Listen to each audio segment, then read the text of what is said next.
For most of your life, you were told one simple lie. That if you just built a big enough net worth, everything would be fine. That once you crossed a certain number, peace would arrive automatically. That stress would disappear, confidence would show up, and retirement would finally feel safe. But if you're over 60, you already know something feels off. You might look at your net worth on paper and still feel uneasy. You might have more money than you ever imagined having in your 30 seconds, yet less peace than you expected.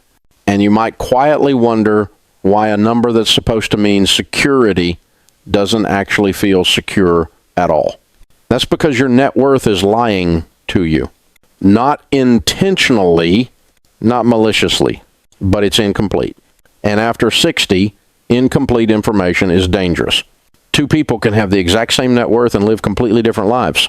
One sleeps well at night. The other constantly worries about markets, taxes, and medical costs. Same number. Very different reality. That's because net worth doesn't tell you what actually matters once paychecks stop. It doesn't tell you how much of your money you can safely use. It doesn't tell you when the government will force you to take income. It doesn't tell you how much stress your money creates. And it definitely doesn't tell you how your life will feel when something goes wrong. After 60, the goal is no longer accumulation. It's stability, predictability, and control. And net worth alone measures none of those. Let's talk about one of the biggest blind spots. Taxes. Your net worth might look impressive, but a large portion of it may not actually belong to you yet. If much of your money is sitting in pre-tax retirement accounts, the IRS is quietly waiting. At a certain age, you don't get to decide when to take income anymore. You're forced to take it. That forced income can push you into higher tax brackets. It can make more of your Social Security taxable. It can raise your Medicare premiums, and it can happen even when you don't need the money. None of that shows up in your net worth. Two retirees with the same savings can have completely different tax futures. One pays steady, manageable taxes for life. The other sees taxes rise year after year, right when they expected life to slow down. This is why some retirees are shocked to find they pay more taxes in their 72nds than they did at 65. Net worth never warned them. Another quiet problem is volatility. When you were younger, market swings didn't matter as much. You were earning, you were contributing. Time was on your side. But after 60, your portfolio has a new job. It's no longer just growing, it's supporting your life. A portfolio that looks great on paper can feel terrifying in real life. A 20% drop isn't a percentage anymore. It's groceries. It's travel plans. It's peace of mind. Two people can have the same portfolio value and experience completely different stress levels. One understands their risk and has buffers in place. The other watches every headline with fear. Net worth doesn't measure how it feels to live off your money. And feelings matter more than spreadsheets at this stage of life. Here's something else. Net worth completely ignores how your life actually gets paid for. What really determines confidence in retirement isn't how much you own. It's how much of your essential spending is already covered. If most of your basic needs are met by predictable income like Social Security, pensions, or other steady sources, market swings stop feeling existential. The question becomes, can I delay that trip? Instead of, can I pay my bills? That difference is enormous. But net worth doesn't capture that stability. It treats all dollars the same, even though your nervous system knows they are not. This is why two retirees with identical spending can feel totally different levels of stress. One has flexibility. The other has rigidity. Flexibility is the real secret most people never talk about. How much of your spending is adjustable? How much is fixed? How much could you cut temporarily without destroying your quality of life? A plan without flexibility is fragile. A flexible plan bends instead of breaking. And this is exactly why paying off debt, lowering fixed expenses, and building reliable income floors matter far more after 60 than chasing a bigger number. If this kind of thinking is helping you see retirement differently, take a moment and subscribe to the channel.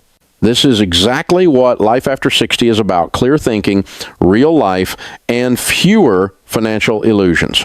Another lie net worth tells is that all assets are equally useful. They are not.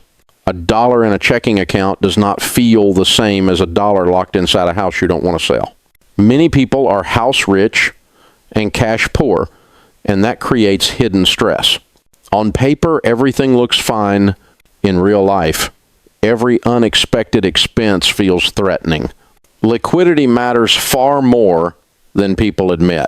Having money you can actually access without disrupting your life creates psychological safety. Your home has value, yes. But if your plan depends on selling it, downsizing unwillingly, or borrowing against it, that's not freedom, that's a trade-off. Net worth doesn't tell you what you can use without giving something up. Here's another trap net worth creates. It pushes people toward perfection. Hit this number. Stay in this tax bracket. Withdraw exactly this percentage. But real life doesn't move in straight lines. Perfect plans break easily. Resilient plan survive mistake. The best retirement plans allow room for error. They assume markets won't cooperate every year. They allow spending to rise and fall. They don't require flawless execution. If your plan only works when everything goes right, it's not a plan, it's a hope. After 60, forgiveness in a plan is more valuable than optimization because stress change decision-making, and stressed people make bad financial choices. Net worth also looks backward. It tells you what you've accumulated, not how well you can adapt going forward. Two people with the same net worth can face very different futures. One has skills, options, flexibility, and ways to adjust. The other has none.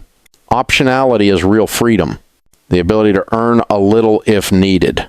The ability to delay decisions. The ability to change course without panic. Net worth doesn't measure that. Time and flexibility matter more than totals. So if net worth isn't the goal, what is? A better goal is simple.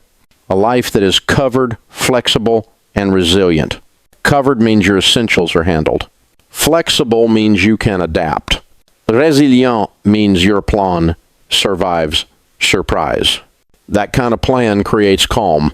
It removes ambiguity. It replaces fear with clarity. When markets drop, you don't panic because you know what's covered. When expenses rise, you know what levers you can pull. When life changes, you adjust without blowing everything up. That's real financial security, not a number. A framework. If this message resonates with you, share this video with someone who's over 60 and still judging their life by a single number. It could genuinely change how they think about retirement. Your net worth isn't useless, but it's incomplete. And after 60, incomplete information creates unnecessary fear. The goal isn't to impress a spreadsheet. It's to live with confidence. Your net worth is a number. Your plan is your life. And life after 60 deserves more than a lie that looks good on paper but fails when it matters most. You have not enough humanizer words left.